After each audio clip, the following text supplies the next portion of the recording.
Hey everybody, welcome to Rob Squad Reactions. Welcome into Rob Squad and the Creators. This is an awesome opportunity for us to meet amazing artists, producers, so many other amazing people involved in the music industry. But before we get started, let us introduce ourselves. You are here as always with your boy Jay. Hey y'all, you're also here with your girl Amber, and all week we have been with Grammy Award-winning record producer Tony Visconti. And today he joins us to get the inside scoop of the classic T-Rex banger, Get It On, Bang a Gong, which we loved. Tony, welcome back to Rob Squad and the Creators. Glad to be back. Thank you. We reacted to it early on into our channel, but it's probably about 2 years ago. And we absolutely loved it. It's one of those iconic songs that once you hear it one time, it's stuck on a loop. It's stuck in your head. Yeah. It is that song that's stuck in your head. So we're gonna real quick, if you don't mind, we're just gonna show you a little clip, and I'm actually scared to see what I looked like 2 years ago. I was pregnant. I'm scared to see. I think you were pregnant during this time. But we're gonna show you that little snippet real quick before we get into it. Let's get right to it. Guys, today we're listening to someone that we have not reacted to on this channel before, and that is T-Rex. I can't help but laugh because when you told me what song we were listening to, I was like, T-Rex? That's definitely a unique name. No, neither one of us had heard of T-Rex besides the dinosaur. And the song that was suggested, they were like, hey, listen to T-Rex Bang a Gong. But we typed in Bang a Gong, and it shows like Bang a Gong, Get It On. So have absolutely no idea what to expect here. So T-Rex, Bang a Gong. Pick. So the lead singer for me, like you said, he was definitely feeling himself. Like he was fun to watch though. I'm surprised you didn't say footwork because you say that every single time. He definitely had some footwork, and you know we love, as most of you guys know, if you're loyal subscribers to us, we love someone who's gonna entertain and put on a show. And you know, especially those artists that they're having so much fun with it. You could tell he was literally having fun with it. Yeah, I definitely think he himself was lost in the moment. But the whole band, I think they were really good. The name T-Rex is definitely something that gets your attention.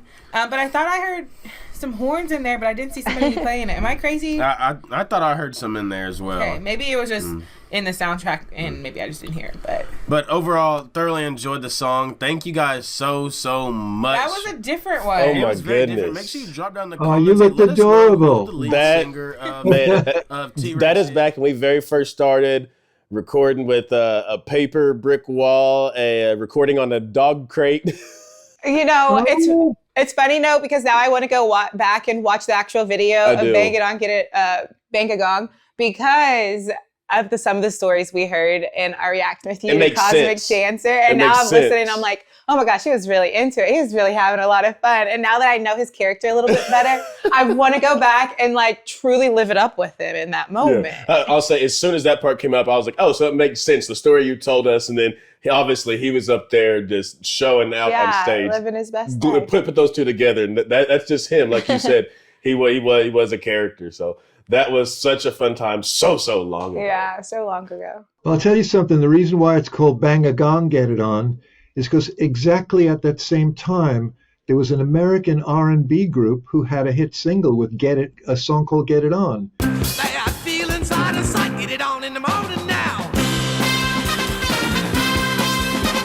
Like everybody was saying Get It On in those days, you know. And so we had to put Bang a Gong in front of it to change it. You know, for RIAA purposes, you know, to get royalties and to get radio. You know, if you get so many airplays, you get more money, et cetera, all things like that. So that's why it was changed to Bang a Gong, Get It On. But we didn't know that at the time. It was just bad or good luck, whichever way you look at it. You know, we put it out there, and somebody said, "Hey, wait a minute! Somebody else has got Get It On the radio right now." Picked it up.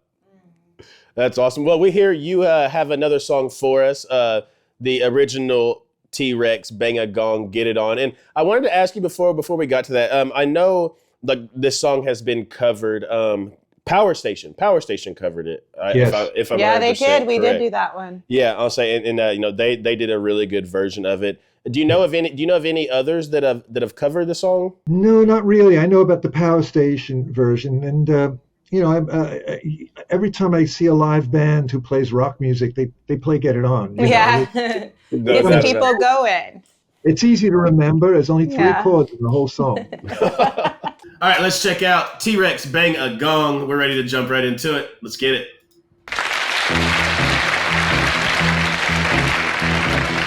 I'm paying attention to him.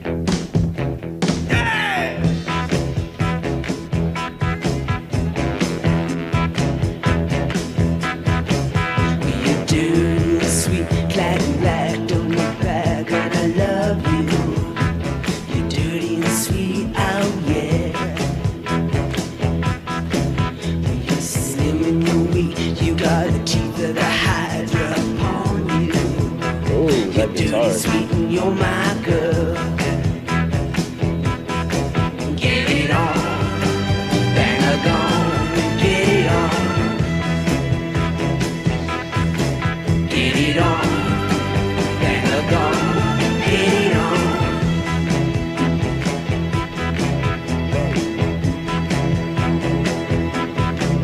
When you're beard like a car, you got a hubcap, diamond star halo.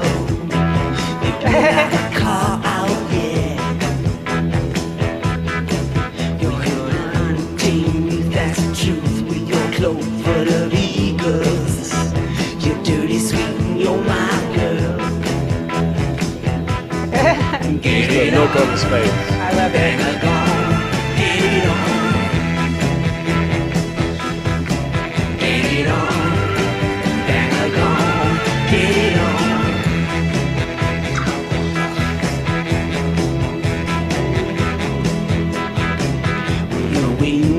Wide, you got the blues in your shoes and your stockings. You're Indian wild out, yeah. When you're built like a car, you got a hubcap, diamond star halo. You're dirty, sweet, and you're my girl. Get it on. Elton. Bang a gong. Get it on. Wow. Out there. Get it on.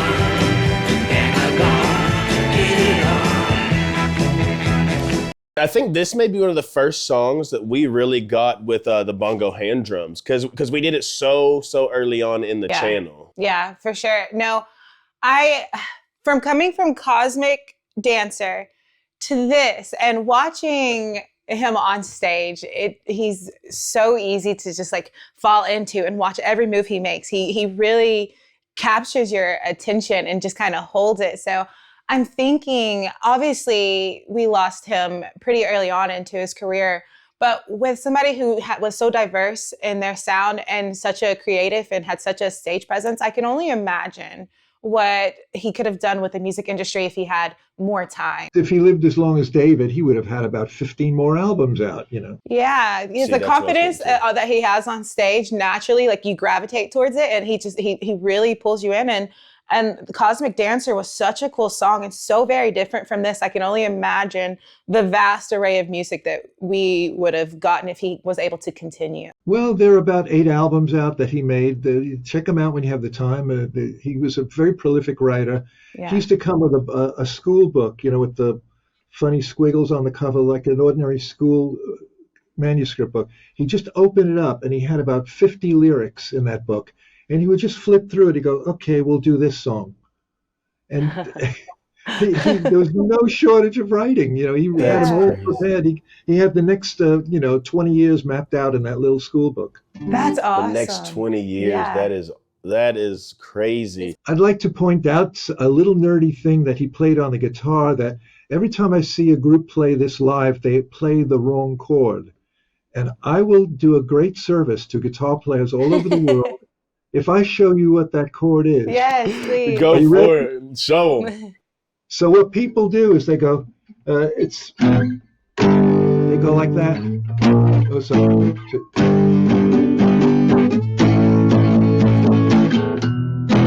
Get it? So that third chord, they play as an A major chord. It's actually an A minor chord. So what Marc did was get it on.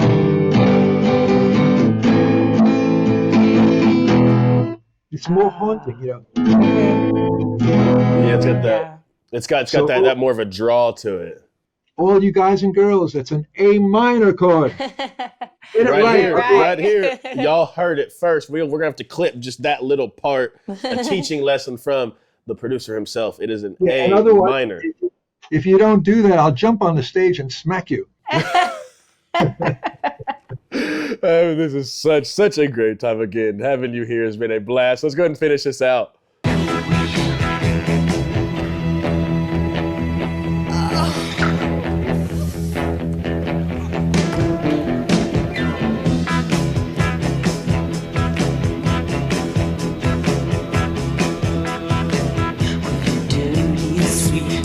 Black, don't look back when I love you. You're dirty and sweet, oh yeah. We dance when you walk, so let's dance, take a chance, understand me. You're dirty, sweet, and you're my girl. Get it on, bang a gong, get it on. Get it on.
Please tell me you didn't miss Elton on the... I was about to bring that up. That's a moment you don't miss. About to bring that up.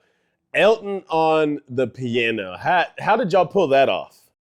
Well, Marc was worshipped at this time from between 71 and 73. He was selling more records than anybody else, more than Bowie, more than Elton.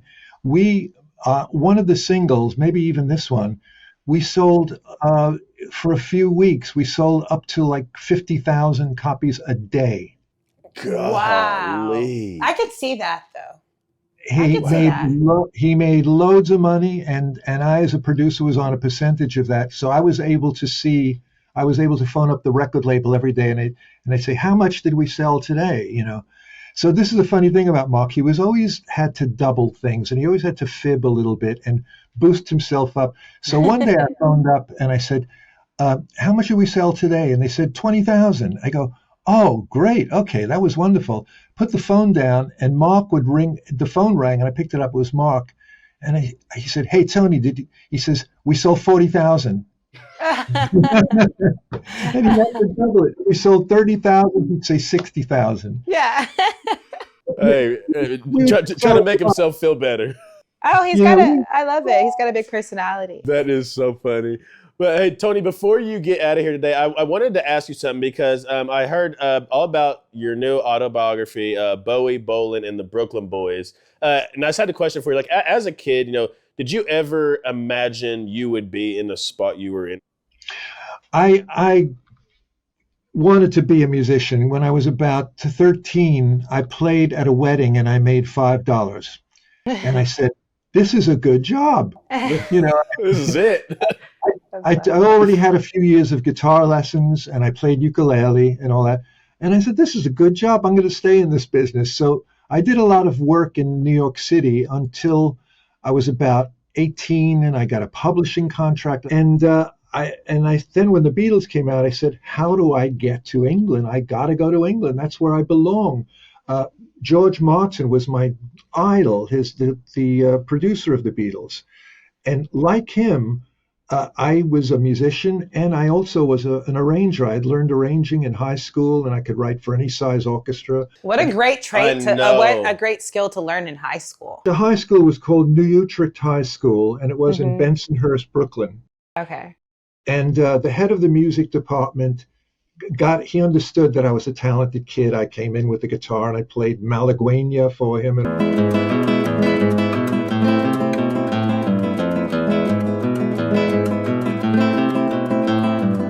We just did that 2 days ago. We did. Yeah, that's a crazy guitar. So you were playing that in high school? But earlier, I started at 11 on guitar. That is such an intricate guitar solo. So anyway, this Dr. Silberman, he put me in, the first period was being in the orchestra. So he put me in the orchestra, and by that time I was playing double bass. So I could play with a bow and all that. So I played a couple of years in the orchestra, and my other music teacher put me in the military band where I was playing tuba. So I played both bass instruments, the tuba and the double bass. And then Dr. Silberman started teaching me music theory, which I already had a working knowledge of, but he filled in all the gaps. He made me who I am today. I'm so honored to have been his pupil. It set me up for life. I love that. That is so sweet. Shout out to Dr. Silverman. Shout out to educators. No doubt about it. Well, Tony, thank you so much for just hanging out with us all week, bringing us these amazing songs, these amazing stories, getting the inside details. It has been an absolute honor for us, and hopefully we can get you back on here today or another day to talk some more. But guys, before we let him go, again, go check out the autobiography. He's got a new album just came out, Apollo 80. If you guys haven't seen our other videos already where he was showing it off, we'll put it down in the description. Make sure y'all go check it out. But we always send our RSR family out of here, Mr. Tony, with we love you, we thank you, we appreciate you. And remember, every single day that y'all wake up, it is a blessing and that you are blessed. And for you new family members to hit that subscribe button down below, we welcome y'all to the RSR family, but you have a goal every day, just like we do. Let them know. All right, y'all, let's just go out this world today. Let's spread light, let's spread love, and let's just try to make somebody smile. We love y'all. Till next time, we'll see you guys later. Bye. Get it on, bang a gong, get it on.